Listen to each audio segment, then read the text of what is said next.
निमंत्रण दिया ही नहीं। एक मिनट में पूरी बात कर लेता हूँ। हाँ ठीक है, बिल्कुल ठीक है, क्योंकि विनोद बंसल जी को रखिए स्क्रीन पर। हाँ। रखेंगे हम लोग।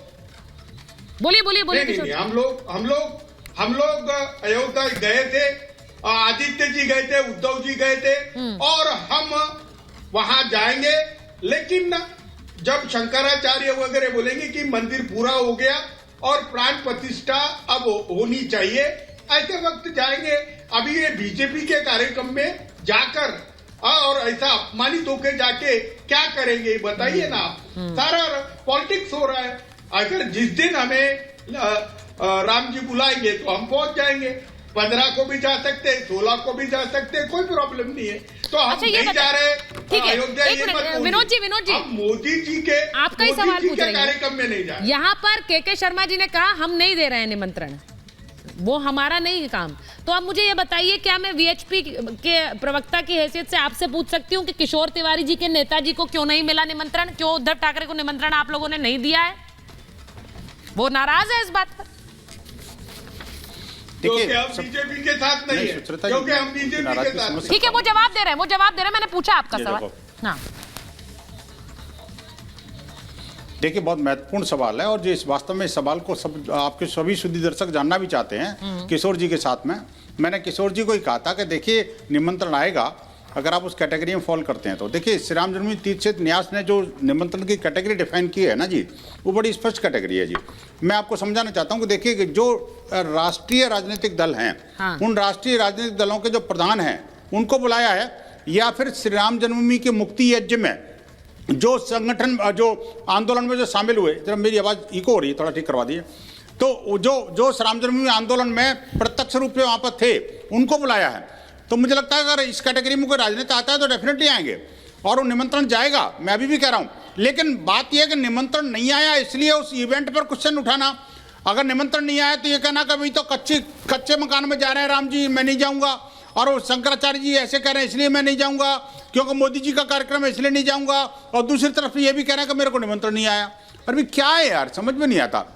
आपके सुधी दर्शक भी सुचरिता जी बड़े कंफ्यूज हैं इन लोगों के चक्कर में, पता नहीं क्यों। आप खुद ही देख रहे हो, आप इनके पिछले 1 महीने के स्टेटमेंट निकाल लो, हर बार हर डिबेट में अलग हो गया। अब आप देखिए कि ये अब देखिए बीच में बोलने पड़े।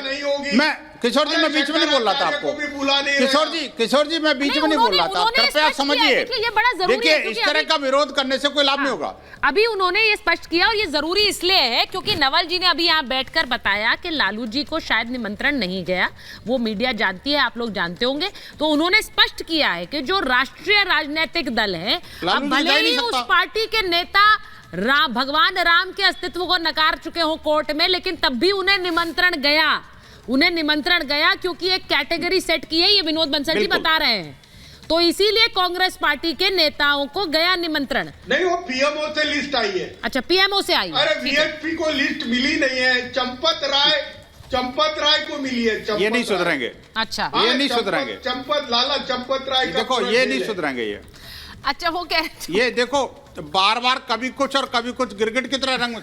ये बेसिकली जितने धड़े हैं ना जी, देखिए जितने भी ये इंडिया अलायंस के धड़े हैं ना जी, उतनी बातें हैं और उतनी पलटी मारेंगे ये। कभी आज कुछ करेंगे, 2 घंटे के बाद कुछ कहेंगे, 3 घंटे बाद कुछ कहेंगे। निमंत्रण मिल जाएगा तो कुछ और कहेंगे, देखना आप। निमंत्रण मिल जाएगा तो कुछ और कहेंगे, नहीं मिलेगा तो कुछ और कहेंगे। अगर कांग्रेस ने कुछ कह दिया तो कुछ कहेंगे, और कम्युनिस्ट ने कुछ बोल दिया। मुझे सबसे ज्यादा हैरानी किशोर जी आप ही पर है। देखिए, अगर आपको झूठ थोड़ी बोल रहा, ये बात सही है कि नहीं है? किशोर जी राम भक्त है, मैं जानता हूँ। हम तो जा रहे हैं, देखो जा रहे हैं। अच्छा, एक और खबर बताती हूँ, फिर पवन साहब आपके पास आऊंगी, क्योंकि एक खबर इंपॉर्टेंट है। ठीक जी, आ रही हूँ। एक खबर बता दूं कि जिस तरह से बयान आए हैं, अब समाजवादी पार्टी के अंदर अपने ही नेता स्वामी प्रसाद मौर्य पर कार्रवाई की मांग उठ रही है। विधायकों ने अखिलेश यादव से कार्रवाई करने को कहा है। स्वामी प्रसाद मौर्य ने सनातन के लिए जिस तरह से शब्दों का इस्तेमाल किया, उसके बाद ये पार्टी के अंदर से बात कही जा रही है कि जो सनातन विरोधी हैं उन पर कार्रवाई की जाए और स्वामी प्रसाद मौर्य पर कार्रवाई की जाए। बड़ी बात यह है कि न सिर्फ सनातन विरोध के चलते स्वामी प्रसाद मौर्य पर कार्रवाई की मांग की है, वो ये भी चाह रहे हैं कि समाजवादी पार्टी के विधायक भी प्राण प्रतिष्ठा के लिए जाएं, उनके नेता भी प्राण प्रतिष्ठा के लिए जाएं। अब मेरा सवाल ये है कि नवल जी, ये भगवान राम की प्राण प्रतिष्ठा के चक्कर में पार्टियों के प्राण ना निकल जाएं। मेरा सवाल ये है कि पार्टियों के अंदर ही विद्रोह ना हो जाए, जैसा मैंने कांग्रेस के लिए भी बताया है। कांग्रेस के लिए भी बताया कि कांग्रेस के बड़े बड़े नेता खुद कह रहे हैं कि हम जाना चाहिए, वो ये बता रहे हैं। अखिलेश यादव की पार्टी के भी नेता कह रहे हैं जाना चाहिए। किशोर जी हंस रहे हैं, नवल जी का फ्रेम चला गया। किशोर जी बोलिए, मैं गलत कह रही हूँ? अच्छा नवल जी आ गए, नवल जी बोलिए। हाँ सुधारिता जी, देखिए लोकतंत्र में जनता ही डिसाइड करती है कौन रहेगा कौन नहीं रहेगा। ये चाहे जितना भी बीएसपी और आरएसएस और भाजपा कहें, अगर इनको इतना ही मालूम है कि राम ने इनको भेजा है और यही राम के वंशज है, तो इतना परेशान क्यों है? मैं तो सिर्फ ये कह रहा हूँ कि जो सरकार इतने सालों से फेल रही, 9 साल में कुछ कहने के लिए नहीं है, तो राम का नाम बदनाम कर रही है।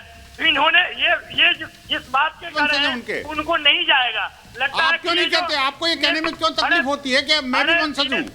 अरे हम तो कहते हैं हम राम के वंशज हैं। नहीं, आप क्यों नहीं कहते भाई हम भी वंशज हैं? ठीक है विनोद जी, थोड़ा बोलने दीजिए उसके बाद। हाँ आप ये क्यों? अरे पूरा देश जानता है कि आप भाजपा के लिए काम करते हैं, आपका कोई दूसरा परिचय नहीं है, दूसरा कोई पहचान नहीं है, ये किसी को बताने की जरूरत नहीं है। सिर्फ इतना जानना जरूरी है कि देश जो है वो बताने की जरूरत नहीं है। लेकिन मुझे बताइए, आप रामद्रोह की पराकाष्ठा में कब पहुंचते हैं? ये जो बताइए ना, आप मुझे बताइए, आपके शिक्षा मंत्री जाकर के आपके अलायंस के और आपके शिक्षा मंत्री जाकर के शिक्षा की बातें क्यों करते हैं? अरे नालंदा जैसे विश्वविद्यालय के अंदर इसमें कोई नई बात तो नहीं है प्रोफेसर साहब। वीएचपी संघ परिवार का हिस्सा है, ये तो सभी जानते हैं। अलायंस के लोग हैं, राम स्कूल चला रहे हैं, फिर आप कहते हैं राम भक्त हैं। कैसे राम भक्त हो आप? ठीक है सुन लीजिए पहले नवल जी देखिए, इस निमंत्रण को अस्वीकार जब सनातन के धर्माचार्यों ने कर दिया, दो शंकराचार्य ने किया। कारण बताया अधूरा मंदिर, कारण बताया कि सनातन नहीं किया। बताइए विनोद जी, इस पर क्लैरिफिकेशन दीजिए, क्योंकि आप सबसे ज्यादा जो आरोप आप पर लग रहा है वो यही लग रहा है। इस पर क्लैरिफिकेशन दीजिए ऑडियंस को। पेपर पढ़िए पहले, बीएसपी के आदमी पेपर बताइए। देखिए सुनिए, अरे वो हो गया आपका रामद्रोह, कोई बात नहीं। मैं बताता हूँ आपको। देखिए, जहां तक जगतगुरु शंकराचार्यों के बारे में सुचरिता जी बताई है, इन्होंने बात जो है ये भ्रांति फैलाने की कोशिश कर रहे हैं। देखिए फिर बीच में बोल रहे हैं, ये बीच में बोल रहे हैं। बहुत जरूरी क्लैरिफिकेशन है ये। ठीक है, बोलिए विनोद जी बोलिए। सुचरिता जी मैं बोलूं क्या? हाँ।